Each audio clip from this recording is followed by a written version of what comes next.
Welcome to the Put Up, everybody. I'm A.K.A. the Wizard, and this is where the untold stories are heard. Each week, we bring in a different artist, and we literally go back to the very beginning and hear their story right from the start through a series of questions that I go through. So we're just waiting a minute, actually, for our guest today as he sets something up off screen here. And man, it's been a crazy week. I just had my performance there on Friday night. It went a little late, but it was epic, to say the least. Yeah, you can watch it right on my YouTube channel here. Actually, it's below this video after we finish the stream here today. So yeah, you can go see me rip a huge guitar solo, and it was crazy. We're gonna be doing a whole lot more too. But yeah, let's see if we're getting ready here. Yeah, make sure you like, share, and subscribe below here. Or connect in, and we just got some new merch now. If you go on my website, chriscollinsmusic.ca, there's a new put up section with a link, and you can also go and see all of the other episodes that have run so far. So yeah, there's that, and then we just released 3 different shirts. So like a red shirt, a black shirt, and a white shirt with different put up logos on them. And there's actually going to be another release coming up May 18th for another episode that we're going to be releasing a special shirt. So I think we're ready to go here, though. Oh, there's also a sign up sheet for the put up that I wanted to let everybody know about. So if you're interested in getting a spot in the hot seat beside me here to get your own interview, then there's a sheet below down here that you can get a link to sign up, just like our guest today, who I'm going to introduce. Actually, he's ready to go. Abel, how's it going, brother? Hey, what's up, everybody? How's it going with you? It's going good over here. Man, we got everything set up. It's been a crazy freaking weekend, man. I got a whole album ready for mastering. I was up until 1 a.m. getting that ready. So just craziness, you know? It's good. But yeah, tell us about the Web3 space. You got some crazy stuff going on. A lot of people that are in this music stuff, they don't know a lot about like Web3 and NFTs and all that stuff. So like, tell them how this all works, like from just like a bird's eye view level first. I think that the most cleanest, straightforward answer would be, it's a new layer of technology to apply to music, and that can be, anything from streaming to connecting with your fan base. There's a lot of, different implementations that are possible with using blockchain and what's called smart contracts that automate transactions and direct to artist connections and payments and stuff. So being an independent music producer who's I've started years and years ago, making my own CDs and then moved into digital distribution. For me, I see this as like the next iteration of that process. Okay. So like you see all the other artists kind of sitting at Web 2, kind of in that middle stage between this next echelon that's become like, it's kind of not become a thing fully yet. Like, you're a tester of this stuff, right? Yeah, I mean, it's a lot of experimental, technology. And I think that's, for me, I've always been in the cutting edge of audio visual work and technology and, how that can work. And so, yeah, I mean, it's a lot of testing, experimenting.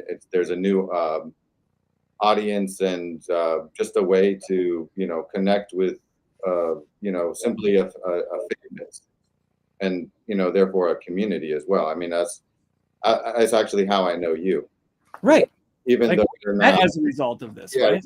You haven't like you said, you haven't minted any NFTs or published anything on the blockchain personally, yet there's still a very this connection, right? This community thing going on. Community is a big aspect of it. And so that's music culture is very much what's pushed me forward. And I believe, very strongly in the power of music and sound and audio and many different ways. So I see this as like, you know, stimulating that. And this is a really big part of music culture that I see that we just haven't had that connection as much as like studios have gone into our own personal studio. We don't have, Because you're face to face or whatever, right? yeah, like I started working in studios in New York and different, you know, big studios. And so it was very like, there's a whole ecosystem there, you know, and there's a whole Right. group of interns that are coming up and learning, and they're late night and doing different things. And then there's different clients that come through. And so that stimulates your, you know, opportunities and career. And The like, whole community, right? Yeah. yeah, so without that as much, you know, let's say the last 10 years, really gone into like marketing, music production as like you can do it all yourself, you can do, Right.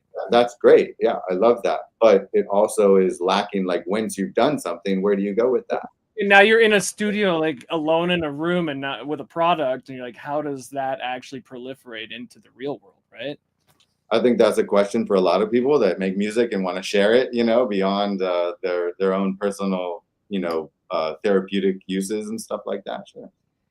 Yeah, and I think you have some of the keys in that Web3 space to do some of that stuff. Because I mean, everything from being able to stream a song digitally to buying a physical piece of art or holding some kind of a token for concerts. There's all kinds of uses, right, to be uncovered with this stuff. Right. Yeah. I mean, like here, I'm gonna pull out some stuff because you're just talking about holding stuff. And so here, It's epic. this is why we do Yeah, you own some pieces, right? studio streams, right? So that it's like you're getting a chance to come into my living room and you know I'm gonna show you some stuff. So Sweet. like this right here is one of my, I guess, first-ish CDs. So that's a hand-printed, screen-printed cover, and inside there is their CD and everything. This is from 2009. 2009. So what is that? 16 years ago or something, right?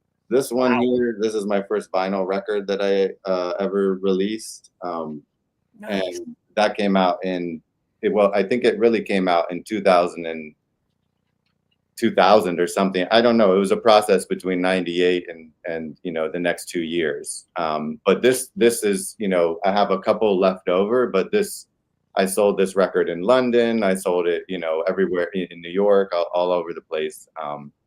So yeah, I might need a copy, oddly. well, I mean that's you know like, Interesting. well, when you see a record like this, you go, oh yeah, I might need a copy of that. And when you're in the digital music world, you go, do I really need a copy of that? Like I've got a subscription, Right. it's there, and then one day you go back and you're like, oh, the album's not there anymore. I don't have it. It's just very different than collecting CDs and building your music collection through a physical. Something you can hold, Yeah, right? and ownership. And so if you think about that as well, like I've seen a lot of iterations of this, you know, and one thing for me is music rights and publishing, licensing, all of these things have become super important for me, and I've, you know, learned a lot along the way. You know, like simple things like you can't really transfer your Apple Music catalog to somebody else. Like Right. I bought the music, so why can't I give it to you? You Yeah, know, say I bought a CD for you. I can hand it to you. correct. Now it's yours, right? But you Yes. can't do that with that. Well, yeah, you can give a gift certificate, a digital gift certificate, but you know, Interesting. it's you're still, there's this custodial ownership over your transaction. And Right. that's the biggest difference with what blockchain and Web3 can do for music and artists of all types is ha- release that custodial, you know, Like that third middleman party taking care of things for you between you that you don't get to yeah, actually like yeah, we control. hate the middleman in the music industry. You know, the middleman is always getting blamed, but nobody really knows who that We is. are middlemen. You know what I mean? I mean, but I've been a middleman for many of people. It's You know, true. and what I've done is like, you know, helped people broker music licensing deals or feed their catalog into deals that I already have. And Right. therefore I'm being a middleman, but it's a helpful middleman in that Yeah, sense. there could be a positive or a negative side to that, right? I guess. Correct. Yeah. Yeah, exactly. And so it's not to say this is the right way and this is the wrong way, That's so cool. but for me, this works. And you I know, didn't even realize that about like Web3, that it literally takes away that like non-control that we have in Web2. Like these certain DistroKid, for example, if they decide and Spotify together that your song gets spotted, you have no right to stop that from happening, kind of thing, right? Where it's like a lawsuit should have to take place in order to change anything, right? file a, some sort of a claim and go through a process that's like probably nearly 6 impossible months. because of the hurdles and the learning curves and stuff like that, and so that's, for me, it's like about education. If somebody comes into my studio, or this has just been my ethos for a long time. They ask a question, I'm going to tell them what I know about that and share that information, because that's how I've gotten to where I am, is Right. learning from other people that are willing to share. It's not what it's how you use what you know and what you do with that, and ultimately who you are. And Yeah, making an impact, right? Like changing something instead of just sitting there, right? yeah, and I think that nobody wants, like, if you're in a studio, nobody wants to hang out for 10, 12, 24 hours with, you know, A negative you know, person, anything that they don't want to be around, right? Yeah, you got to be that person around it, and that's the whole thing. It's about the community too. I mean, if you're an asshole in the community online, the same kind of, I mean, demise is going to come your way, right? there's etiquette, I think, in the Right. music, in the music industry. And that's something that might get overlooked. And you Right. may not get that, experience if you're not, you know, going into different places and stuff like that. I mean, it's, yeah. Yeah, So so it's this weird disconnect where like Web3 now gives you that vehicle to do some of the things we had to do in person before, right? At big studios for community and stuff. But then there's this still like disconnect of like how to build the community yourself, right? There's still a technique of like skill involved with like being personable socially to actually make that happen, right? correct, or, you know, contributing to Yeah, something. being useful in some way, right? Yeah, Like, and that's where I think, when there's a community built, then you can find ways that you can contribute to that and bring value. And maybe if you're a musician, that could hopefully involves making music. And yeah. uh, yeah, so I think that there's some opportunity there, but it is a participatory thing. It's not, and I think we're sort of used to, like, the idea of you upload your music to streaming and then it's going to get listened to, but in reality you've got to put out a bunch of ads, and then You got to do the work. Yeah. yeah, you really got to get your music in front of people, um, in that way. So That's probably the biggest tip you could even give today. Honestly, it's maybe, just getting out there and doing it, right? Like, like I crazy. said, like when I started distributing my CDs by hand, I wish that I had a way that was stronger than an email list to connect with everybody that has my music, because To capture that back in like a name, address, like know who they are, new way that like where you sold that to, right? a lot of times I get these incredible messages from somebody from years ago who rediscovers my music that they had already connected to, and says, like, man, I'm so glad I have this CD, and I'd love to be able to reward people further on that, and Yeah, you want to give them something more for just coming back and being like, yo, you like me? You know what I mean? so I really wish that I had done that. I mean, I had a quite a big email list at one point. Like, I moved, or like when digital distribution happened, it was kind of coming out of blogs and stuff, and I had an email. It was like 5,000 people, and it did really well. But then as soon as it got to, like, let's say it divides in half, 50% of them are on iTunes and 50% of them are on Spotify. Right. It becomes harder for me as an artist to market, because I'm saying I have to now message two different messages: go to this, go to that. I don't know who's doing what. I don't know who went to where. I have no data access. I have nothing anymore. Whereas when I was selling CDs and things like that, it was very direct. So Right. it's just that kind of thing. If you want to have a sustainable career in music, you're going to need to have the right tools for it. Right, like that direct we're talking about like the direct to consumer model even with your website with licensing and stuff, right? And it's Yeah, like exactly. Yeah. the whole idea of like you need to keep that list and keep it, it's called CRM in industry, right? Where it's like customer retainment management. Where it's Yeah. like you gotta scratch their back to keep having them come back kind of thing, right? So it's Yeah. 'Cause those are like that acronym is like something that you probably know at a certain point when you distributed enough music, but right. it's not part of our learning process of musicians and producers. So, It's marketing over there. yeah, but at the same time, it's like if you at least get familiar with those terms, then Right. build on that and not Exactly. you're like, I don't know what's going on. Well, yo, this has been great chatting about this stuff, but we're gonna get into some of these questions. I think you answered like the first one almost. The first question was like, can you tell us about your creative journey? How did you get started? But like you've been at this for 25 years plus, right? Yeah, totally. All right, yeah, hold on. I'll say like, all right, I did a lot of goofing off when I was a teenager. I mean, I did too. I did not take the traditional path. I didn't go to school much for high school. I didn't, I went straight out of high school, like dropped out, went in a band, started working in restaurants, and just went on this music path. And So you've never worked like I guess like jobs to fill in money, but like your main focus has always been music since day one kind of thing, right? well, I was really, I worked in restaurants. So I was like, Right. first I started as dishwasher. So I have a funny story about that. My friend plays bass and he was older than I was. I was like 14, 15. And he was a dishwasher at a restaurant. And his this band that came in wanted him to play bass.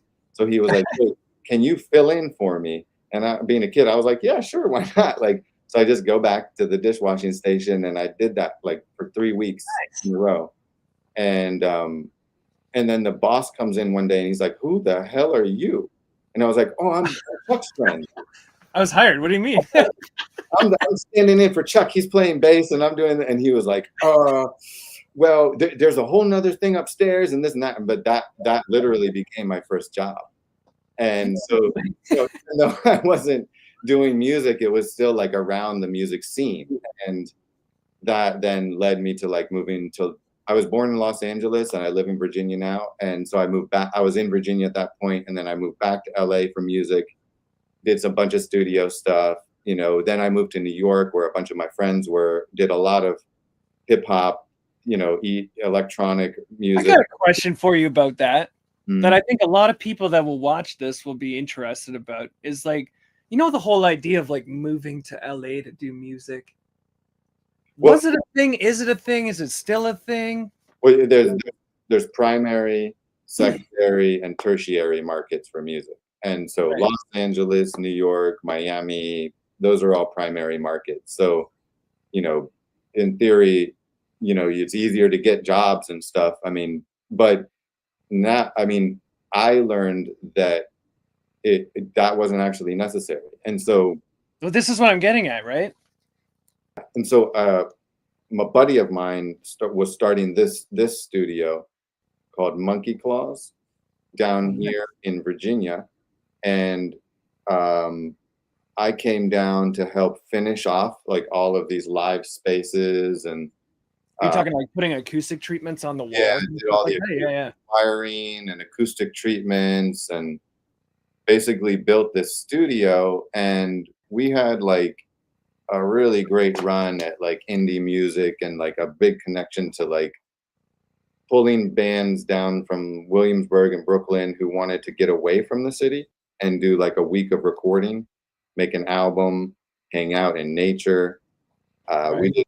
We did some great stuff. This studio is built 33% post-consumer recycled material, and Wow. What? yeah, and so over I think 80 over 100 people helped contribute to it. Wow. Um, Is there and like a wall on the side where they all signed it or something too? So dope, right? More than that, like everybody has like sanded and carved into the wood that's actually in the studio. So Oh my gosh, it's like kind of like a Taj Mahal kind of esque, man. like it's So all cool. done by hand, and there's like effigies to different artists and stuff along the way, and people have come and gone and been born and died since, and it's really quite a great. That's special. That is very special. So Wow. that was my calling to come out of New York. It was more healthy for me as well, uh, Right. And and that's in Virginia, you said, right? yeah, a rural Virginia, um, Okay. and I've been out there a couple times, so I actually know what you're talking about. yeah, it's just there's really not much besides the beauty of nature and Big, long, rolling backyards and things like that when you're right, like mountains. it's just you know was quite a special time, and this was all pre-digital distribution. We actually built like one of the first embeddable flash digital download stores for artists, and started doing independent distribution before Bandcamp and So Spotify. you were like direct to consumer even back then too, right? Like no labels, no nothing. Yeah, we even have like there's a famous magazine called Tape Op. Uh, Yeah.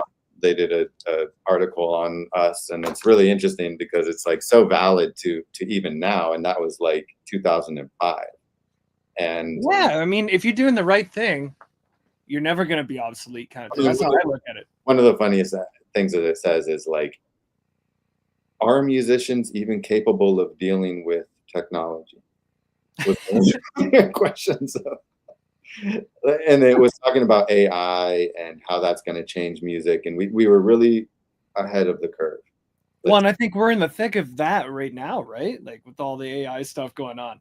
everything that we were dreaming about then has become a reality. Literally right here. Yeah. That's crazy. But a lot has changed around it, so it's Yeah, it's evolving every moment, it seems, right? So, I mean, we just got to keep learning and keep testing and keep growing with it as we go, right? That's how it's got to be. yeah, pivot.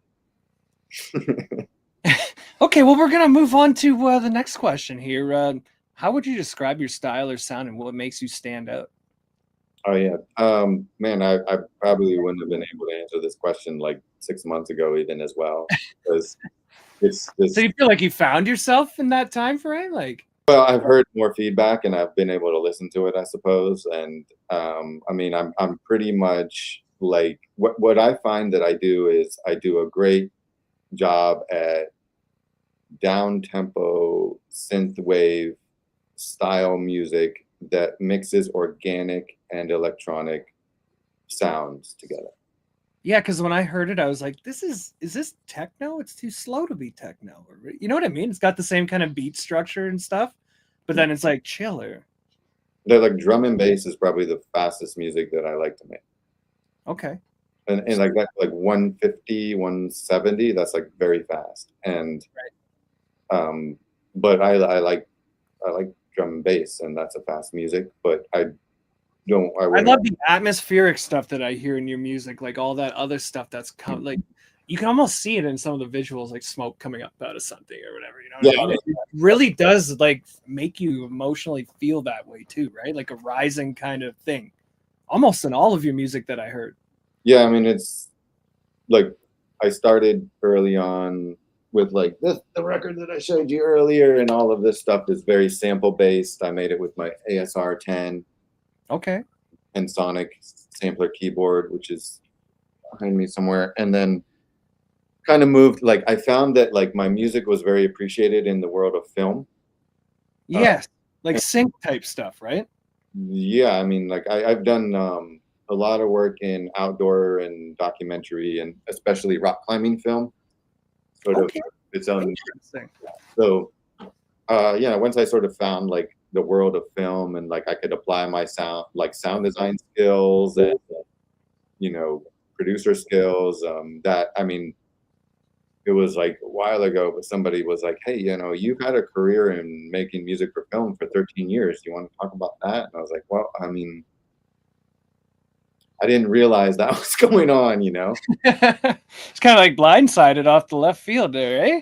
Yeah, but it's like I just sort of I think that I, you know, find different areas to, you know, apply what I like to do professionally and how that might work. And then that all kind of goes naturally into the music that I produce. So, you know, for the last while, I've done a lot of music and visuals, and I always see and hear, you know, something with that. Like whenever I see something, I tend to, you know, hear something that could go along with Some it. kind of sound that, yeah, just like conjures something up there for it, right?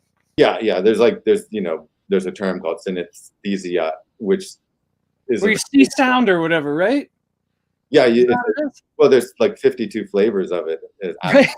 So 52, baby. literally 52. So you can like see a sound and hear something. You could taste something and hear something. You could Ah, smell something and hear something. All of that whole process is called synesthesia. And got then it. there's also stuff that's very popular things: synesthesia, ASMR. Right. Um, Where they can be like soothing and change your state and stuff, right? yeah, I work within those realms and even deeper aspects of music that way, but that's not how I present myself.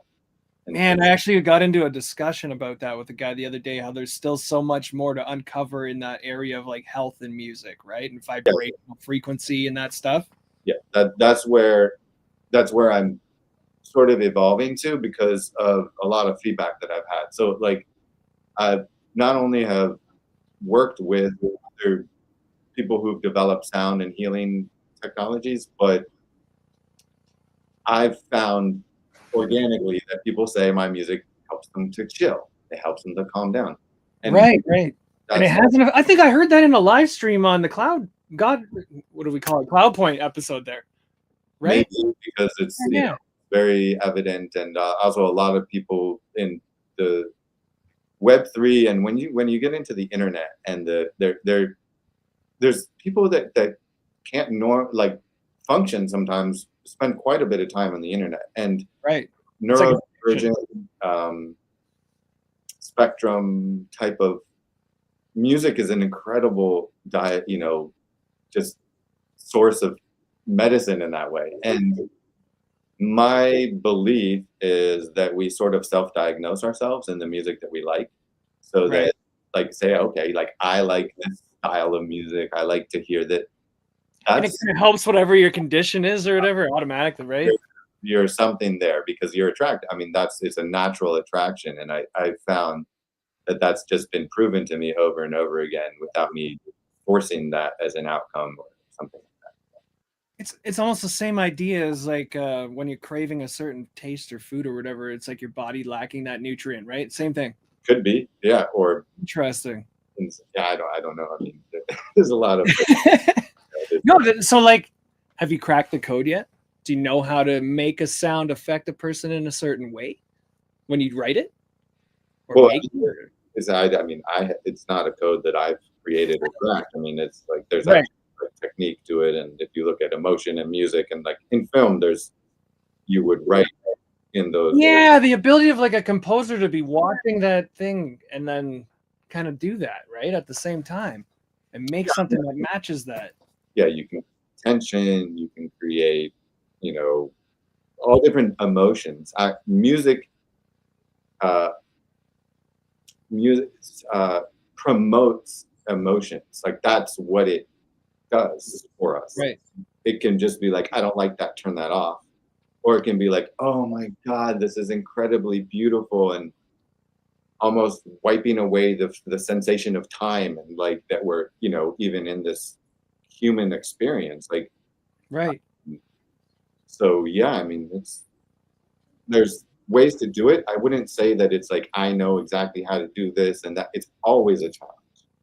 Okay. There's always some criteria, you know, that's like, okay, but I've been able to do some really incredible things. And so, for instance, at an exhibit that just ended, a friend of mine who I've known for years, a visual artist, David Area, has created these incredible mirror room experiences. And so I've created a soundtrack that's designed to the different frequencies of the different realms that goes through, as well as the color spectrums, as well as it's a full-on experience, and it just showed in this place called Art Tech House in New York, and it's like a 360, full film experience. And so that Wow. art has been where some of the work that I do in that realm has been most powerful. That is wild. Yeah, the immersive experience is most powerful. Well, I think I'm going to combine a couple things here. We're going to hear one of these crazy designs that you make. It's called Orbital Surrealism. Walk us through the process of like how you made this. Tell the people about the song. Like, what's the idea behind this whole thing? Oh man, just wanted to make something super badass. Like, I was like, oh yeah, I want to make something, man. Like, so a friend of mine, the visual artist, Aphex, he works also in music and doing visuals for music, and so we sort of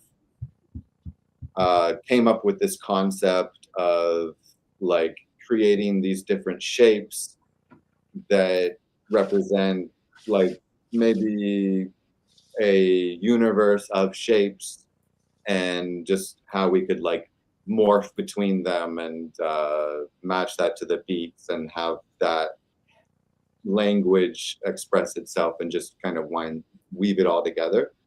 So it's sort of that, it's based around that. So it's like orbital surrealism. It's very surrealistic in that it's not specific. I mean, it's an experience of like an abstract concept kind of thing, right?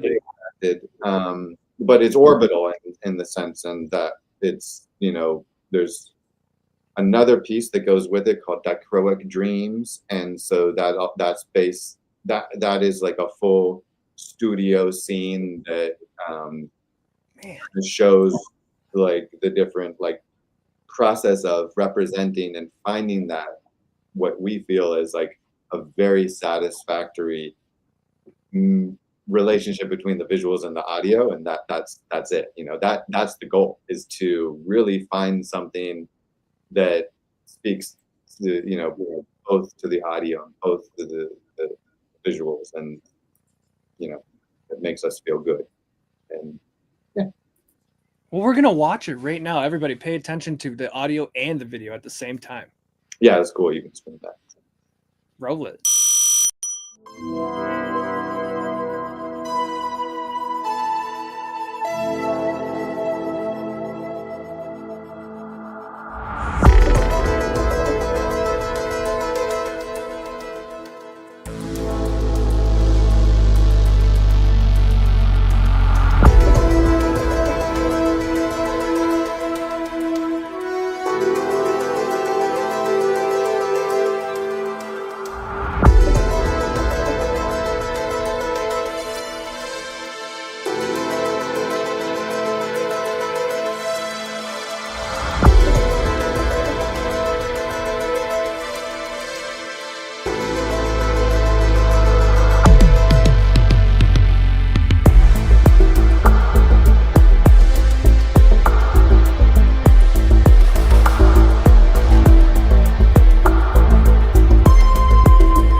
Welcome back to the Put Up, everybody. I'm AKA the Wizard, and today we have Abel with us in the hot seat. And what you heard from him was orbital surrealism, an audiovisual work that he and artist buddy. What is his name again? Afx, AIFX. AI effects. Okay, Afex? Is that how you say it? Yeah. So that was like a pairing, a special combination of visual and audio put together, and it's an NFT that is like out there too. I think, right?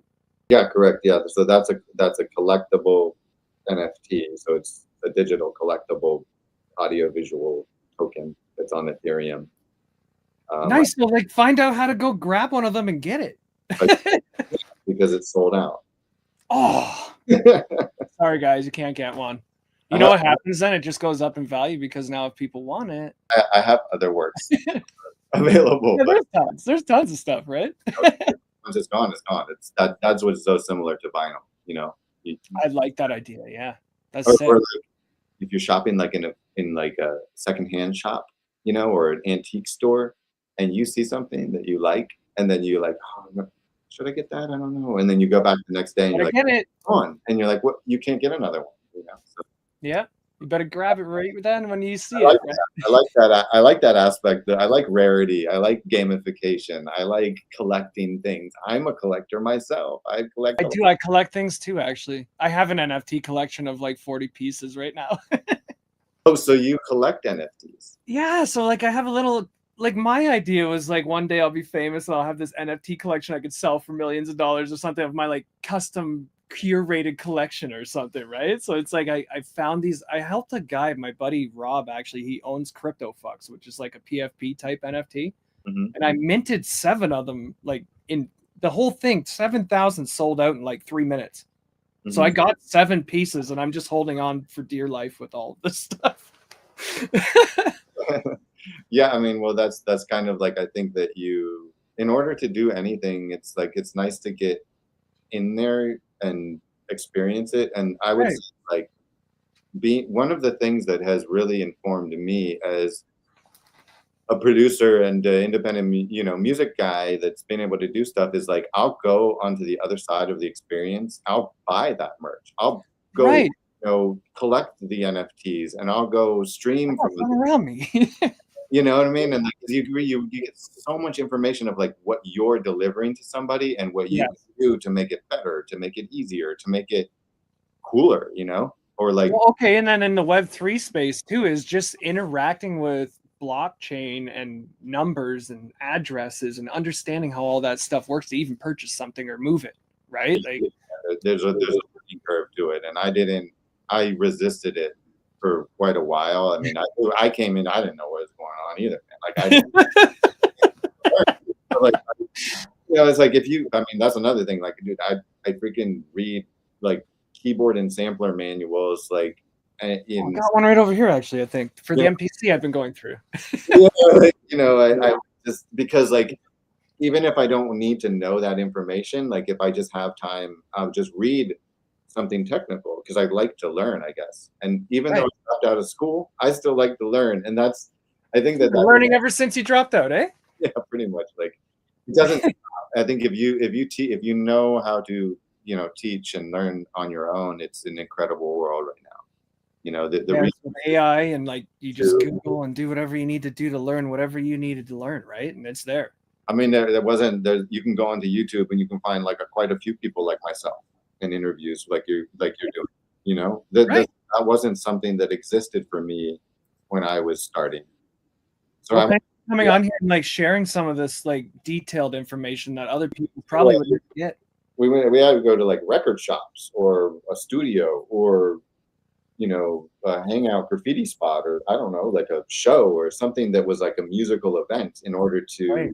network and connect. You know. Yeah, so I mean, this has just blown the doors off of the entire idea that used to be, right? And it's just allowed anybody to come in now and just like experience it if they can handle doing it, right? Okay. So Yeah, like let's get into like the biggest challenge of your career. Like what was it and how'd you overcome it? Is it doing this whole thing, like figuring it out and everything? Like what was that? well, I think the artist dilemma is very hard.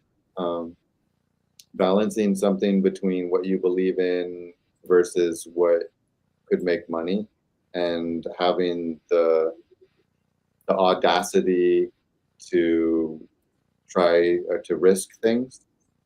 Um, having stamina to endure things. Um, learning to trust your intuitions and not, fall for hot air and people, talking out of their ass, which is 99% of the music industry. Which is like getting scammed on deals, all that kind of stuff, right? Like That's maybe yeah, like I that's know. extreme of example of that. I mean, I know what an opportunity looks like at this point because Right. And knowing the difference between that, right? yeah, exactly. I mean, and vetting people is so freaking important. I cannot tell you how many I probably have saved myself by vetting people through other people that I know in the industry. Right.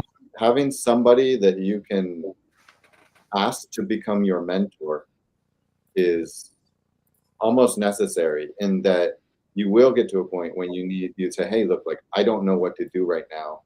This Yeah. this is an opportunity. What do you think? Or this is a big opportunity. I don't have the resources for this. Can you help me, you know, with this process?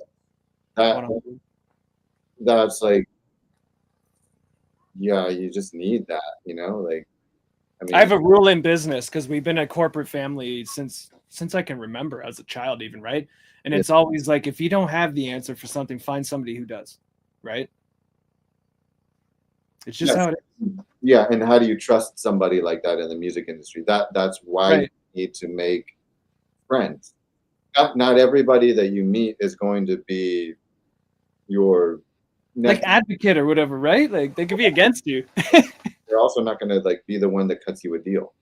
See what I'm Right. like? So a lot of times people look and they just want something, and they're like, yeah, oh, I'm gonna get it from them.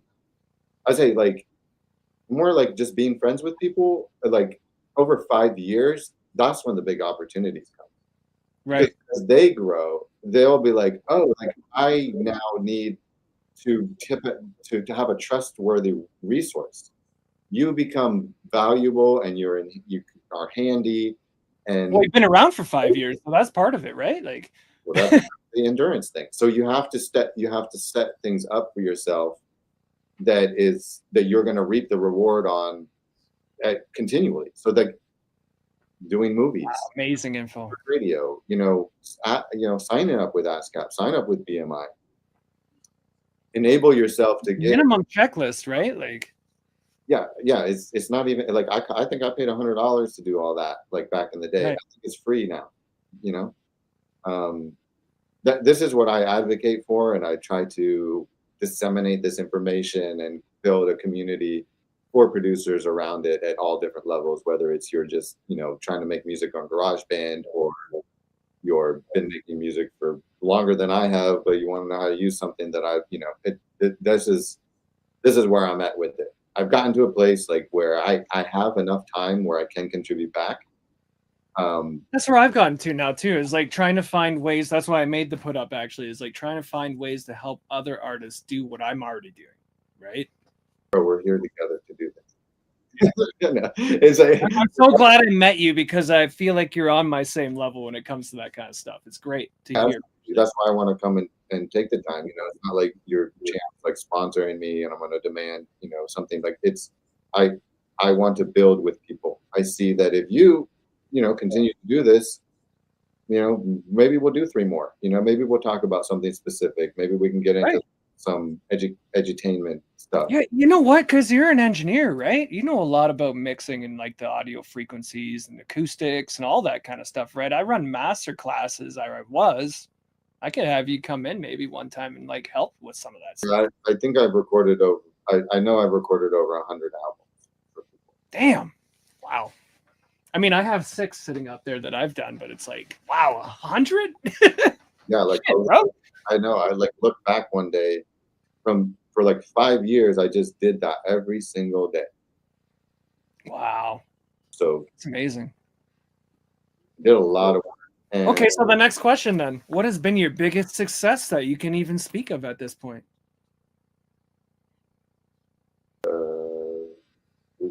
that's a It's a loaded question, isn't it? I mean, I have a hard. I'm like, what is it that really like? I mean, the biggest thing is like, sharpening my skills and being honest and truthful about what I can and can't do. That's been my, And like being a resource to everybody, right? Like that you can do that stuff for them. yeah. I mean, I don't know, man. Like networking is a big one. Like just like actually building Yeah, and you do. You chop it up a lot, right? Like when you're on those spaces and stuff. I see it. not just yeah, but like beyond that, that's like mm, I have a really deep network that I don't beg from. You see, so like you want to have like a network that's not just like there for you to like extract capital from or something. You know what I mean? Like Right, right. You got to get help from people. You got to like be camaraderie with all this stuff. yeah, I've become like when people want to do something amazing, they call me because they know that I can do amazing stuff. That's Does why that I'm the wizard too, right? Like they gave me the name. what's that? They gave me the name, the wizard. It's just it happens, right? Like Yeah, like the so I had an article that came out like in like 2006 or something about like what I was doing in the studio, and they were like, locally, I was known as the sound wizard, and so that yeah. Yo, I I was gonna say this. It's right up on your X profile, right? yeah. So for years, it wasn't very like Amazing. comfortable for me. I was like, I didn't really relate to that. I felt like it was like I was too young to be a wizard, like just. Is it an age thing? Is And it a talent thing? Is it a yeah, I had a lot of dilemmas in this, like I just like I didn't like, I just wasn't, I didn't know who I was. okay? Later, as time goes on, I'm just like, yeah, like that's kind of like it's what it is. Like it's a form of magic because you don't see music. You're just working Why with they give the name? beautiful stuff. It is, man. It's some form of something because not everybody can do what we do, right? Everybody can handle it. Like it's very there's tricks. There's There's stuff we don't tell people that we know that you don't. auditory illusions. Yes. There's a lot of you know the whole idea of when you shut off a compressor and it hasn't been on, you've been tweaking it and hearing the change, but it hasn't been on the whole time. That thing. It's that whole idea of illusion, right? I have bazillion stories like that from the studio. Right. Like So the whole idea of being labeled as a wizard, I mean, where I come from, we can have multiple wizards. There's certain wizards that don't like other wizards. I'm okay with it, bro. I'm okay with having as many wizards as it takes to make it all happen and work properly. I don't know. I'm not sure. I just like people like it. Yeah, it's a buzzy kind of term. They gave it to me. Like I just embraced the fact that they called me the wizard from doing all the audio stuff, right? So it's like, oh, okay, I'll make a little dude, I'll put him on a hat, we'll do the shirt, we'll make it a whole brand. Like Yeah. that's just how it works. So but yeah, like okay, we're moving right along. Like we'll look into like more of the technical side. I see a lot of gear back there behind you. What do you use to make your songs come to life? Like what's the process behind that, like technically? Mm, Like, do you have mics there and you record all your own stuff and like use your own synths right in the room there? Or do you like still go to a studio once in a while? Like, how does this work? no, I don't really have a reason to go to a studio for a lot of stuff, but I do. I'll go as a producer to other studios sometimes Right. for other people to help and work with them, and collaborate. But um, I just used my keyboards and preamps, and I've got like a tape. Gosh, I can show you this cool piece. Like Oh yeah, baby. like analog stuff, So I've like collected stuff like this that I Right, use. like a tape sampler. Is that thing you were talking about? Yeah. Like I do a lot of analog sampling and That's stuff dope. like that, and I don't know, like just texturizing sounds. Like I've got a lot of keyboards and drum machines and. Do you take like a unique approach to your music that other artists don't, like when it comes to making it like that? Like, do you have some like quirky shit that you do, like that nobody else would ever do with it? Uh, yeah, probably. I mean, I don't know what that would be. You'd have to be doing it maybe to even notice, right? Like you're just doing it, you're like, hey, wait a second. I think this is something like nobody else does, you know? Like I do things uniquely. I mean, but you know, it's. I mean, whenever I'm with another engineer or something like that, we're always like, "Oh, that's cool," you know, like, "Oh, that's a good way to do that," you know, like. just bouncing ideas off each other all the time, right? Like It's more simple to do. I mean, like once you get good at listening and you understand your tools, it, it the like to sculpt sound gets a bit easier. yeah, you're not trying to use the tools, you're just using them. Yes. The idea is the problem, not the using of the tools at that point, right? Like, So like most of the work that I do, I would say like what I'm good at is communicating and interpreting somebody's idea. right. Like producing. That's what producers are good at, right? Yeah, and yeah. So like if somebody has something they want to do, they may not know what that is. I can identify that. Or Right. let's say if somebody comes and says, "Hey man, check this record out. Like I like what they did here." I can listen to that and I can go, "Oh, that, you know, This is how you do that, right? that's Like what's going on." Like it. interesting. Just knowing all the little techniques that everybody else used in their music to make that cool thing happen or whatever, right? I mean, I don't know all of them, but like there's, you know, but yeah, I mean, a lot of it is actually, like I said, like simpler than you would think. You know, Right. it's just how it's used and when it's used, and that's to me is like the secret sauce of producing music. I mean, I think you just answered it then. That's the special thing that you have then, is that ability to like take this, I don't know, box of goodies out and just like apply them to wherever, you know what I mean? yeah, Not everybody has that. Yeah, that's crazy, man. Like to have studied the sounds of all that different stuff over time because you've been at it for so long, right? To just know the techniques they used, right? yeah. I mean that, and also working with the inspiration of music, because once you kill that with like technical BS, it's you're kind of It's not even worth doing anymore at that point, right? Like, good. Like this is the fact is like a hot take is a hot take. If you recorded that on your freaking phone, that doesn't matter because it's a hot take, and that's what you're going to use. You see, this so part's gonna get clipped right here. I know it. good. That's beautiful.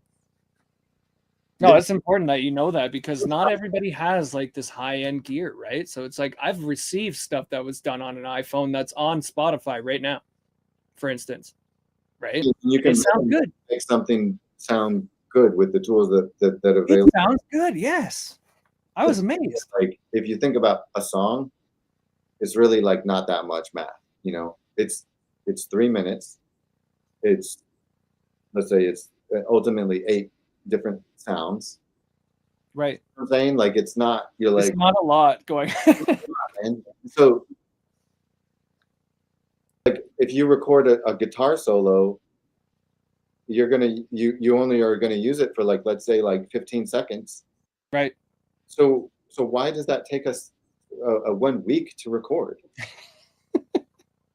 I don't know. The answer is not because the mic isn't plugged in correctly. You see what I'm saying? And Yeah, they couldn't get the take to be clean. Like they couldn't play the damn note. Something about it, right? Like sometimes the answer is that they just want you to pull out your most expensive microphone and just put that in front of them. right. Or me. I mean, sometimes I just want like sometimes I'll come into the studio to make music and it's not about the music that I'm making. It's about me trying to use this synth that I have an idea for. Right. And then it ends up being a whole session after that, right? Just happens. Oh yes, about an hour of me goofing off, and then I literally record 10 seconds of the line that I think is cool. Yeah. It's like I love it. Sometimes I come in and I just hit the synth and I'm like, damn, that was really cool. And I'm like, I guess I don't need to record anymore. And that took Yeah. 15 seconds. See, so it's, yeah. Dude, my first single that I have out that I released in February last year, I made the entire thing in 2 days, mixed it in one, and released it like on the weekend. Like, Yeah, you'd be surprised about the many stories that people like, oh yeah, that song, like I didn't like the mix. It was like done. We just had, and then it was out, and that's my biggest song. yeah, everybody loved it. Went on every radio station, right? You don't know what's gonna hit. You Well, do not know what people are gonna receive until you give it to them. That's the crazy part. like you got to get out of the way, like a lot of Right. getting out of the way. I mean, there's a whole other side to music that's much more like professional, and you're not worried about these things, and like somebody's just coming to you and saying, hey, I need 50 tracks for this, and you're just boom, boom, boom, boom, boom. But if you're, Chan done, right? yeah, it's a commercial production of music. But if you're making music out of nothing, if you're writing a song, if you're making a beat, if you're representing yourself somehow, that's a more complex process. Much more complex. Yeah. Yeah. Amazing. Well, actually, we're gonna hear another one of your tracks right now. This one's called "The Road Ahead." Give us a little synopsis on this track before we hear it. Oh damn. Yeah. Wow. The road ahead is one of, this is a big success. This, Okay. that's an audio visual that my friend again, David Ariev, he made this. It's based on a real oil painting that he animated and brought to life, and I created the soundtrack that goes along with that. So what you're watching is a one of one digital artwork that was auctioned on Sotheby's alongside um, incredible artists like, The only one in the world like this, right? yeah, this is a Amazing. one. It was on auction at Sotheby's with like Basquiat and a lot. It's like really really incredible. So it was a month in digital art, you know, coming to that market, and which is Crazy. You were good. like the first one for them? It's got some big numbers to it. You can look it up. Is Oh my gosh, I'm going to later. That's awesome, bro. you know, but it's one. There's another piece that we did as well that hasn't seen the light of day really, but yeah, the one that you were gonna watch is pretty special. Well, let's see it.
Welcome back to the Put Up, everybody. I'm A.K.A. the Wizard, and today we have Abel with us in the hot seat. The song you just heard here is called "The Road Ahead." It's actually an audio-visual production that was one of one, auctioned off. That's amazing, bro. It's good stuff, man, and yeah, it's been awesome. And this is where blockchain and NFTs has really opened up some doors for me and some of my friends that I've met along the way. And we've made music videos, we've made visual art, but we haven't had a way to really like distribute that. And so this was like an actual, like, this got the product in the hands of somebody, right? This is the key. Yeah, it's authentic. It's like the blockchain adds like a provenance stamp to the ownership. And so like even though you've got a copy of it on your thing, I've got a copy. So I don't know, like Who owns that? You can right? click and download it, but there's one person that actually owns that artwork, and that's the authentication, and that's what's Yeah, very that's so amazing yeah. that you can actually offer that to another human now, Oh, right? yeah, they could resell it, you know, they could transfer that, they could. It's Yeah, up to them. I don't own that anymore. I don't have that, you know, but it was, you know, that it's been transferred. Those rights and that those abilities are in that person's collector's hands. but they didn't make it. So like you make the thing and then they own it and they could give it to somebody else and then they don't own it and you don't own it, but you made it, right? Like, I like buying a painting. It's like you make a yeah. piece of art and somebody buys it and then they sell it. Like, Okay. I mean, if you, it's more complex than that. You know, you buy something and then you sell it. Like the only reason you're going to sell something is because somebody else likes it, and there's a lot that goes into that. Whether like what that artist, what that person has done to perpetuate, you know. Yeah, that's amazing. Like you think of that compared to like selling a chair on Facebook Marketplace, right? You're like not transferring ownership rights and signing a contract to do something like that. You know what I mean? Like, People don't care about chairs as much unless they're like an actual piece of art, right. and Yeah, that's so like art is totally different in that respect where it's like people care where that thing came from, the trail of history, who owns it, the whole idea of that thing, right? yeah. I mean, like it's look at like it's you know kind of like well, what's the difference? Like, is look at the Mona Lisa? Like, there's one Mona Lisa. We all agree on that, Right. supposedly, but there's a, there's a freaking bunch of you know T-shirts. There's postcards. There's you know this and that. Yeah, that's amazing to think about. No, there's only one of them, and so like that's how like if you look at like music, like okay, there's Michael Jackson. Okay, there's master tapes to that. That would be like Right. you're getting closer to like what we're able to do with the blockchain. Like you okay, like Wu Tang, you know, a one-on-one album that one person sold and owned. You know, there is not. This isn't new, but it is new. Yeah, the idea isn't new, but the platforms and the way to actually do what you're doing is new, Yeah, right? exactly. Like I've done a lot of work with vinyl. Right. I did a big ass restoration project with that was directed by Jack White, and I went around helping to find the only three known copies of this record from 1908. What? You know, from grandma's basement to this one kooky collector to this one archive, and then putting all of that together to find the best one recording of it, or maybe it's a compilation of that. But anyways, Man, you know that you this got is into some things. yeah. Like when you get into like music collection and like like it's very small world, but it's a very interesting thing, and it's like you become the custodian of some things. Like there's some people out there that have the only record of this one artist, you know, version of this. Like there's some Jimi Hendrix stuff. There's some you know there's some stuff out there that the world has not yet seen. That's That is crazy. And you were out there hunting for it for somebody. yeah. That's incredible to even think about, bro. It was awesome. So I worked with Chris King, who's the mastering engineer, and I was the assistant mastering engineer to help him bring in all of the materials and digitize and get it into a format that he could work with. Wow. Yeah, Congrats. Honestly, that's like a milestone right there for you. yeah, that's like a lifetime project. That was one that was like it was just Wow. it was important to do, you know. And the reason I did that because I know Chris King and I worked with him doing some really special things, and so you know there's a level of trust that needs to go into that process. And Yeah, exactly. yeah, Records from 1908, one-offs. And you got to like they're in your hands and he's got to trust you with those. Right? You know what I mean? Like that kind of stuff. you want to see him. Yeah. Like, are you fucking kidding me? Of course I do.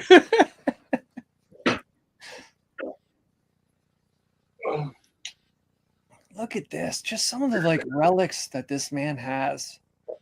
It's epic. I did a gear review one time where I did something similar like this with some stuff. Yeah. Oh boy, it's not easy to show off. Hold on, he's got to dig it out. It's literally got no. Yeah, no doubt, right? So this is the box set. Wow. Um, This looks like 100+ years old. well, it's designed after the era, you know. So these are the records in there, Wow. you know, and they're all very well done. This is the book. Yeah, It's it used to be like an experience that you got when you bought yeah, a record. It wasn't just a record, right? It was like a whole kit of shit. yeah. This is what's important to me, and which I've learned is my name is in this book. Wow. That's more than you know. What the shit? Honestly? Yeah, you know that's how you know when you're really doing what you love. You know, there's a certain things that matter. And Keepsakes like that, yeah. this I keep over here, but this is the USB that has all 800 recordings on it. Wow. Yeah, Man, this is pretty cool. that's so fucking cool. I, Thanks for sharing that with us today, bro. I mean, I'm just trying to get it, you know, give you some good stuff, Wizzy. Thanks, bro. Wizard, That's wizard, brother. amazing. You're in the magic shop. Yeah, that's amazing. Yeah, when you get another wizard with another wizard, some magic can really happen. I'll tell you. I just exposed my secret weapon. Man. This is actually what I use for most processing. Okay. Hey, buddy. Oh, I love him. I'm a freaking dog whisperer, just so you know. Yeah, totally. You gotta be. No, so okay, we'll move on in the interview. We'll get this last few things over with here and let people find you and all that fun stuff. Okay. Yeah. If somebody's interested in this, they can find me on my name dot anything. Okay. Which is Abel. How do you say it? Abel Okugawa?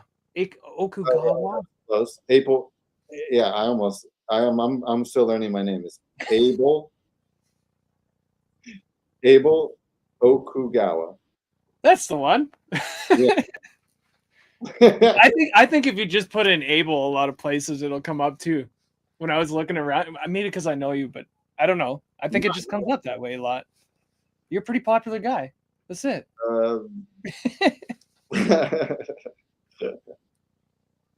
No, I love it, man. So, okay, answer this for me before we tell people where to go to find you and all this stuff. Like,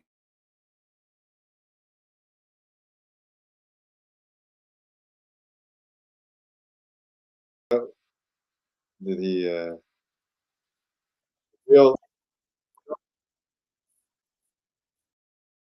don't don't look behind the curtain because you'll find that it's not just Chris the Wizard, but it's also oh, they can't hear you. I exposed it. No.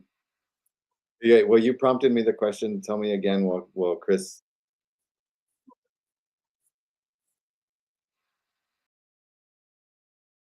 Just starting out. Um, the one piece of advice that I'm going to do that like where you like repeat the question for the interviewer. So the one piece of advice that I would give to somebody who's just starting out now is to say yes to as many things as you can until you need to start saying no, and then start saying no to as many things as you can. But in the beginning, I would say just go for it. You know, set yourself up as best as you can. Throw yourself in there. Offer your skills. Offer your services. You know, wherever you can be helpful. But mostly, if you're ever in somewhere where you think you're like let's say you get into a studio session with one of the artists that you love.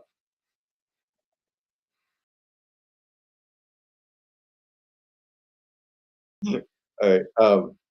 I'll finish this. So let's say I was saying, giving a little advice. So let's say you did get into a studio with an artist that you really admire and you really love. Try to be very quiet and just observe. You know, but it's kind of a weird suggestion. Is like that I say, okay, well, yeah, say yes to everything that you can. Don't assert yourself to saying, hey, let me do this, let me do that. That's not what I'm saying. What I'm saying is when somebody asks you to do something, then say yes. So you have to then think about putting yourself in places where you would be helpful and being able to show your skills, and you'll get that. Thank you. That's amazing. My computer just completely crashed. I had to get back up here. I guess you were giving some advice on like etiquette at a studio, I assume, right? Yeah, basically. Yeah, that's amazing.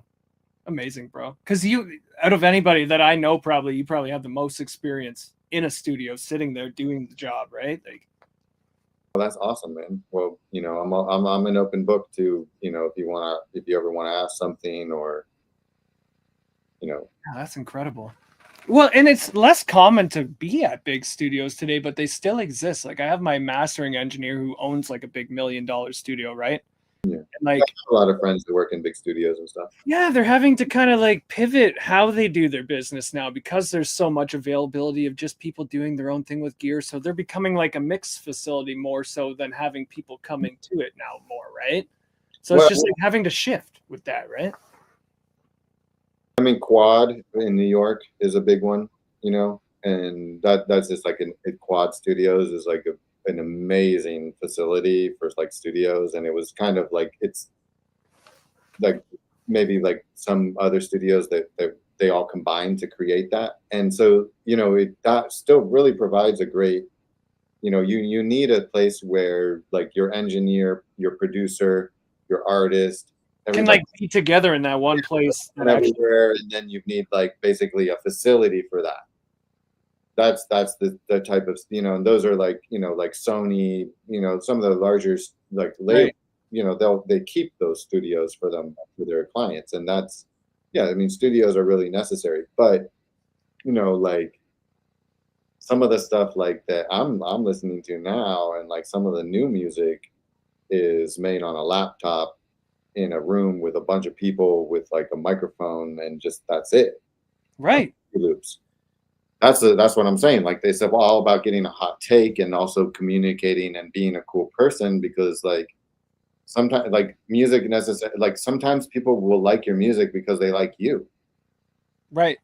Yeah, actually, my wife says that about Post Malone. She loves him because of his personality more, right? He says he's a bad singer himself.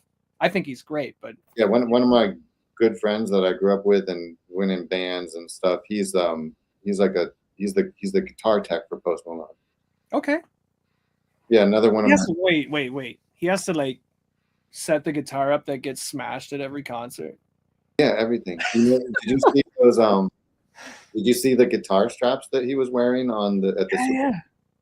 Another one of my friends made those custom. They're Come on. fucking, sorry, excuse me, you're gonna be No, it's okay. There's no kids allowed on this. that's what I'm saying. That's a network. Yeah, So that's I amazing, man. know that person that very, very well. I call him right now, I know both of them. Yo, can you tell him to go listen to our cover of his song? It's on Spotify right now. My wife sings it.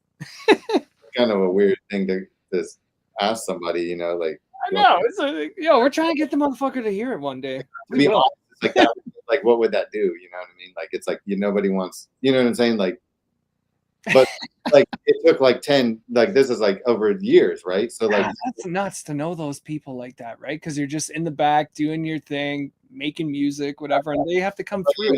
I said like I did like some work with Zach Brown band, and I had my buddy make a bunch of stuff out of leather because he's a leather smith, or a leather worker. He's like makes custom leather stuff.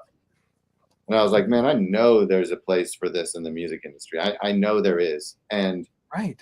then that transpired into making some Post Malone guitar straps. That's I love that. Like it makes me happy. Like that to me is success. Yeah, like taking that idea or talent and bringing it into like the music industry with it, right? For a guitar. Yeah, like did I get paid to do that? No, but it's like It's exciting either way. Like I'm excited about it. That's sick. yeah, like it just like I like that. And there's many other instances of that. And that's what I guess that's what I'm saying, like with the network. It's not, you see, when it's not that. Yeah. Like I've had like sponsorships before with like Sennheiser where I gave away like $4,000 worth of their stuff just randomly. People are like, how the hell did you get that deal, right? I was like, I don't know. I just called the guy up one day and asked him. We met. He came here. That's a lot of Next thing you know, right? yeah, that's pretty awesome. I mean that yeah, that's awesome. Yeah, we do things, and that was just for like fun. I didn't even. I was just like, let's see if we can do it. Somebody was just like, yeah, I could get into a draw. I was like, I'll make one. Why not, right? Like, I mean yeah, that's a good, crazy. you know, because like you say, like you're just saying you're, you know, starting out or whatever, and let's say okay, there's a lot of more people starting out than there are people that are doing it, but Right. like that example of you giving away equipment, you will not know like what these results will be until later. Like I literally had a person just text me the other day, the same kid that I sold a 4-track recorder to in 96 or some crap. Like he got back in touch with me and was like, "Hey, I just got the MPC Live. Like, do you know how to like can you help me with this and that? Like, I'm just like check out my music, what I've been doing." And like Man, you know, you never know what that little thing that you give somebody that could start their whole, you know, career or something. I never even thought of that until you say it. Right. I gave away 3 mics and a set of studio monitors. Right. And it was like, wow, that could be like the start of 4 different artists' careers. Right. Like everybody's got like, where'd you get your first studio monitors, your pro monitors from? You know, that's going to be a story. Wow. You Yeah, know, yeah.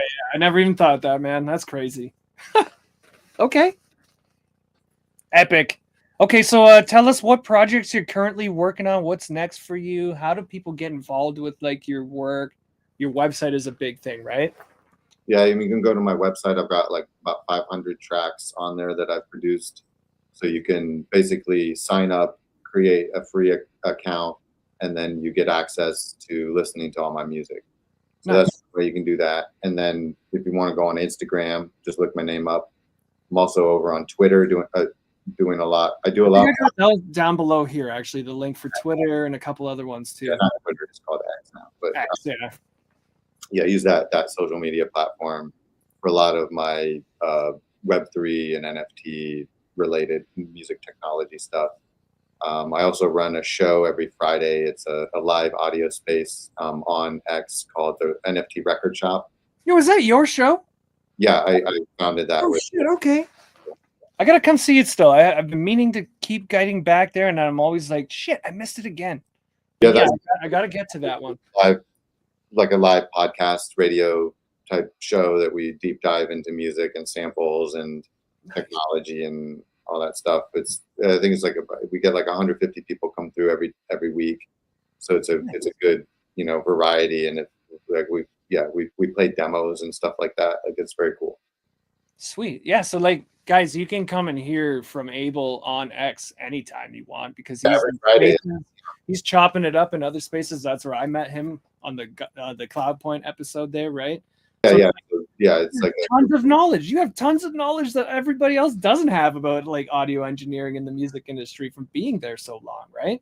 yeah, and there's other people there with different, you know, Right. aspects of knowledge. My That partner, you would have like networked with and brought in as part of your network. yeah, my buddy who I co-host with, Nate Guppy, he's you know, has a history of writing for like BPM magazine and like working with Red Bull and music journalism. So that's, you know, another aspect. He's, you know, Yeah, it's about making those connections, right? And like just proliferating it in different ways as we figure out how to, right?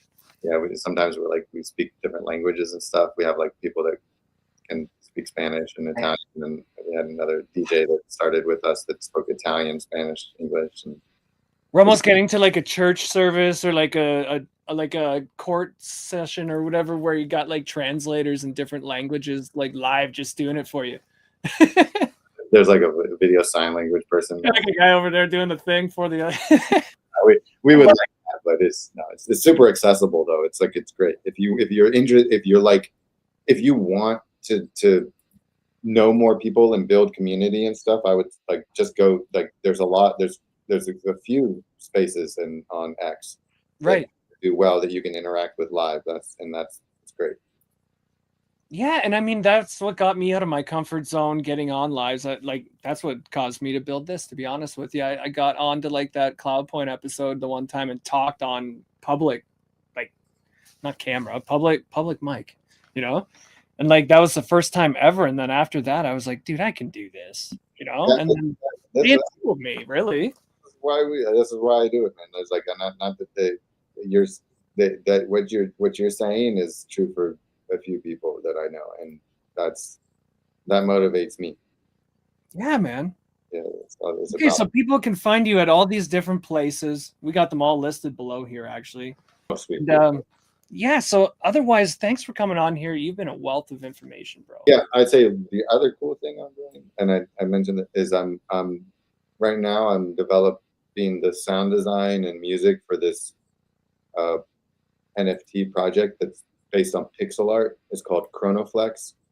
Chronoflex. Yeah, Okay. Kronoflex, and that is really fun. I'm making it's like basically like I can't say like too much exactly about it, but it's like I'm making all this music, and then the way that the contract and the blockchain works is it's going to sort of randomize that and match it depending on what like the visual character looks like. It's going to be super fun, man. So it's almost like an AI automated version of what you do with your art, with like pairing the, you know what I mean? Not AI at all. But like, how does that work? Like, what is It's just what is pairing it? You know what I mean? Like it's like a playing like bingo or something. You put it into a randomization and you create rules around it.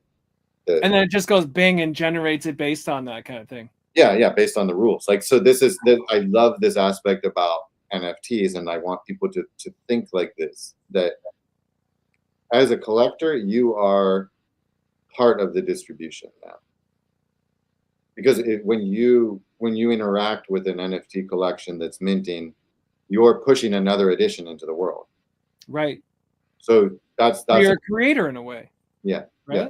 That's going to come. That there's a lot of stuff that's working on that, and this is for me. This is what's so beneficial. It's a two-way road, and so a lot of the people that collect from me and that support me are also can find a way to benefit from being a part of what I'm doing, and that's what the technology has allowed me to really do. It's almost like paying it forward in a way. Yeah, there's a lot of pain. You know what I mean? Yeah, that's amazing. Okay. Well, that's fucking cool. Yeah. Maybe I'll come back and do like an interview like when it's done to just like show how that, because that would be a really great example. Yeah, because I don't even think like people listening to this understand what the heck you're talking about right now. Right? Yeah, like I do, but like no, it's so cool to actually see that in action. Like what does it do? Right? No more you think you might be interested, come and hang out. Like that's what I'm saying. Like this is an accessible part of the music industry, you know. Well, I'm coming to see it for sure. That's dope, man. Thank you. Honestly. All right. Well, this has been a great interview, bro. I'm gonna let you go. I think you got to be somewhere right now, anyway. So it's I'm good. Yeah. No, thanks for coming on. Yeah, we're gonna keep doing this over and over again, either way. So we'll probably have you back on a couple more times yet in the future. Of course, you know, and this is it. Like yeah, man. So yeah, that's Abel. Everybody, have a great afternoon and enjoy the rest of your day. Cheers. Peace, people.